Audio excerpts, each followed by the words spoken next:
नमस्कार दोस्तों, स्वागत है आपका मोटिवेशन राकेश के YouTube चैनल पर। मेरे सभी प्यारे दोस्तों को जय श्री कृष्णा। तेनाली रामा की कहानी, उबासी की सजा। एक दिन तेनालीराम को रानी तिरुमाला ने संदेश भिजवाया कि वह बड़ी मुश्किल में हैं और उनसे मिलना चाहती हैं। रानी का संदेश पाकर तेनालीराम तुरंत रानी से मिलने पहुंच गए। तेनालीराम ने कहा, रानी जी, आपने इस सेवक को कैसे याद किया? इस पर रानी तिरुमाला ने कहा, तेनालीराम, हम एक बड़ी मुश्किल में फंस गए हैं। तेनालीराम ने कहा, आप किसी भी तरह की चिंता बिल्कुल न करें और मुझे बताएं कि आखिर बात क्या है।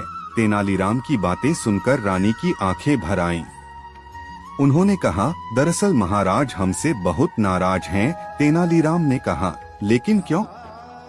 आखिर ऐसा क्या हुआ? रानी ने बताया, एक दिन महाराज हमें एक नाटक पढ़कर सुना रहे थे और तभी अचानक हमें उबासी आ गई। बस इसी बात से नाराज होकर महाराज चले गए।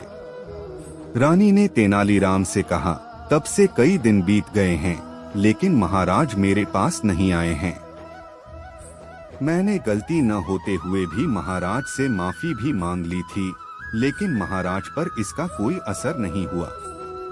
अब तुम ही मेरी इस समस्या का समाधान बता सकते हो तेनालीराम। तेनालीराम ने रानी से कहा, आप बिल्कुल भी चिंता न करें महारानी, आपकी समस्या दूर करने की मैं पूरी कोशिश करूंगा। महारानी को समझा बुझाकर तेनालीराम दरबार जा पहुँचे। महाराज कृष्णदेव राय राज्य में चावल की खेती को लेकर मंत्रियों के साथ चर्चा कर रहे थे। महाराज मंत्रियों से कह रहे थे, हमारे लिए राज्य में चावल की उपज बढ़ाना आवश्यक है। हमने बहुत प्रयास किए, हमारी कोशिशों से स्थिति में सुधार तो हुआ है, लेकिन समस्या पूरी तरह खत्म नहीं हुई है। तभी अचानक तेनालीराम ने चावल के बीजों में से एक एक बीज उठाकर कहा, महाराज अगर इस किस्म का बीज बोया जाए तो इस साल उपज कई गुना बढ़ सकती है। महाराज ने पूछा, क्या ये बीज इसी खाद के जरिए उपजाया जा सकता है? इस पर तेनालीराम ने कहा, हाँ महाराज, इस बीज को बोने के लिए और कुछ करने की जरूरत नहीं है। परंतु महाराज ने पूछा, परंतु क्या तेनालीराम? तेनालीराम ने जवाब दिया, शर्त यह है कि इस बीज को बोने, सींचने और काटने वाला व्यक्ति ऐसा होना चाहिए जिसे जीवन में कभी उबासी न आई हो और न ही कभी उसे उबासी आए।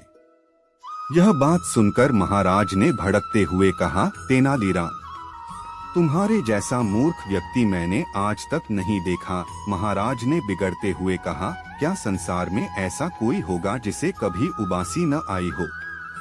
तेनालीराम ने कहा, ओ, मुझे माफ करें महाराज, मुझे नहीं पता था कि उबासी सबको आती है।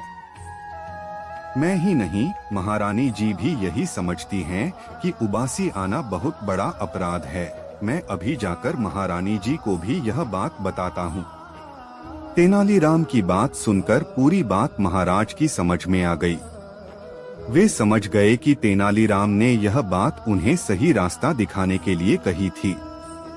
उन्होंने कहा, मैं खुद जाकर यह बात महारानी को बता दूंगा। इसके बाद महाराज तुरंत महल जाकर रानी से मिले और उनके साथ सभी शिकायतों को दूर कर दिया। कहानी से सीख। इस कहानी से हमें यह सीख मिलती है कि किसी को बिना गलती के सजा नहीं देनी चाहिए। आपसे मेरी प्रार्थना है कि मुझे मोटिवेट करने के लिए वीडियो को लाइक करें, शेयर करें, सब्सक्राइब जरूर करें दोस्तों, और कमेंट में जय श्री राम जरूर लिखें।